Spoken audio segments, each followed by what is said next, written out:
Le pape est en République démocratique du Congo, au pays de la rumba, avec la sacralisation du phénomène Mabanga, un aspect qui n'a pas échappé aux Congolais dans leur mot de bienvenue à sa sainteté, le pape François. Des personnalités de tous bords ont posé sur des banderoles communes pour accueillir le pape. Récit de Julie Sefo.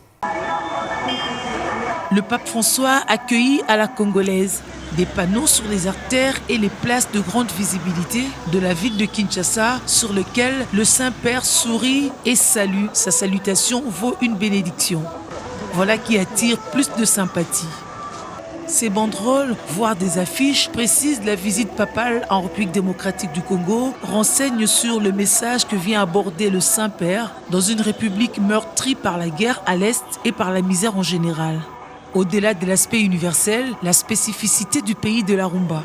Ceux qui souhaitent au pape la bienvenue au pays sont autant visibles que lisibles sur le support choisi. Si le pape sourit, elle et il sourient également. Ce n'est pas tout. Dans leur appel à l'accueil chaleureux du pape, leur signature porte leur casquette.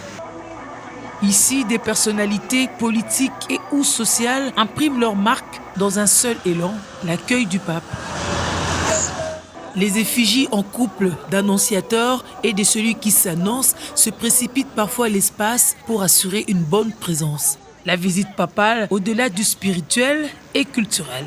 Les Congolais sont expressifs, ambassadeurs de leur culture, aucune occasion ne leur échappe.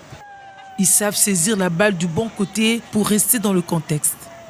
Si le Vatican a endossé le rite congolais dans la célébration eucharistique, le Vatican comprend autant qu'au pays d'Indombolo, celui qui accueille s'affiche aussi.